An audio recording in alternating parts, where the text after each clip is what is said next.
Geliyorum huysuz. Fərqi yoxdur. Hansı ölkədəsən? Burada da taksi Prius. Prius'tan qaçış yoxdur. Prius hər yerdə. Abunə ol. Prius qədər mi? And it is bigger by a lot. But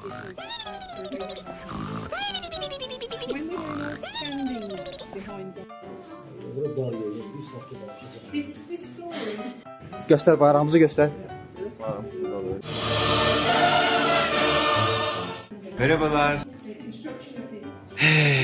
Burada oyuna baxmaq olacaqdı. Amma təəssüflər olsun ki, biletin biri 200 manatdan başladığına görə hələ ki büdcə ona əl vermir. Bura bir dənə sad music